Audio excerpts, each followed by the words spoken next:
SprintCarUnlimited.com. Coming from the Knoxville Nationals finale, where we're second place finisher Gio Scelzi.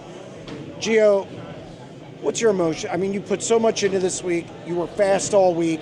You were closing in on Kyle, which I'll get to in a minute, but runner-up finish. What are your emotions right at this point? Extremely proud of everyone in this organization, my crew chief, Bob Curtis, Adam Clark, the crew chief, Bob, the car chief, and Aaron, the tire guy. I'm so happy to see all the work, start to pay off, and to have a great run like this at Nationals, my best run I've had in my career, is very encouraging to see what's to come, and a bit discouraging because I feel like you don't get these chances, very often when I close in on Kyle like that and don't take advantage of getting around him and beating him. But to have good runs and to be able to run up front and contend are the steps to possibly win a race.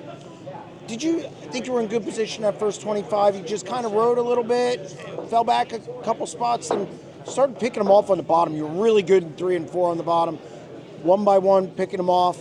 And you get up through there, you get to second, and then you start closing. You're within 3/10. I think he probably heard you. So at that point, are you thinking, hey, this is my night? A little bit. I think there was probably a 10-lap run there in the first segment where I hit the bottom damn near perfect every time and got by, Carson, I think, and Rico and a couple other guys.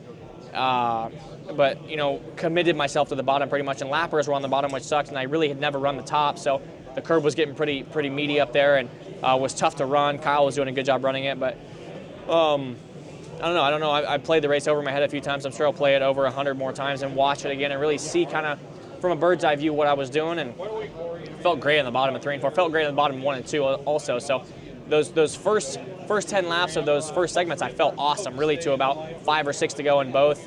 And Donnie's told me that these races are won in the last 8 laps. So, the car didn't go away. I just felt like I probably got fatigued a little bit, mentally fatigued and physically fatigued, and didn't push as hard as I could all 50, which, you can ride the first bit, but you lose spots early, and then you got to gain those back. So there's a give and take, and Lasowski's taught me that what you give on entry, you gain on exit. So I feel like I did a good job. Can't hang my head too much, but proud of our run. After you got out of the car, emotional.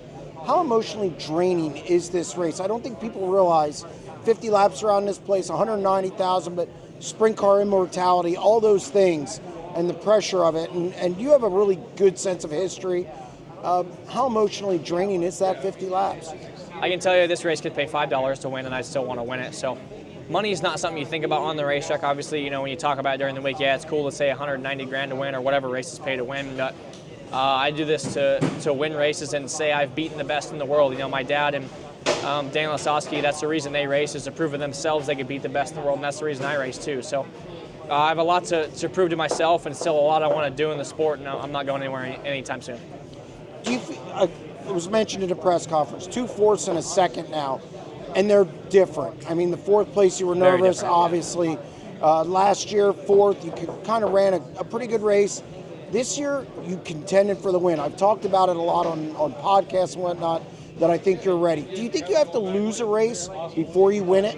100%. I think nowadays you get young kids that run micros and 360s, and they win, and they don't know how to lose. They don't know how to deal with the emotions of losing and struggling.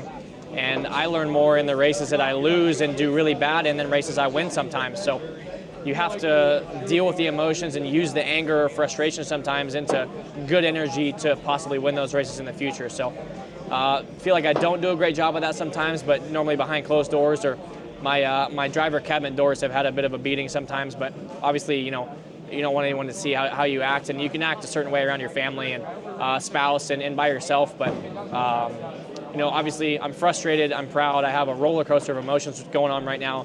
Glad my parents were here to see it. That's very encouraging. Brett Nearing was here, Matt Barber was here, so to have those guys share this moment with me, which we're going to do after the races, is very special. Last thing, how hungry does this make you going into next year? Yeah, extremely hungry. I thought I was hungry before, but being able to see Larson and really contend for a win. I've never contended for a win here at Nationals before. Even when I ran 4th and started on the pole, felt like I was on the back foot pretty much the whole race. So, like I said, this is a peak of the year, and it kind of is a downhill slide after this until next year's Nationals. So, like I said, proud of my guys. This is momentum going in the rest of the year. Congratulations on a great run. Thank you.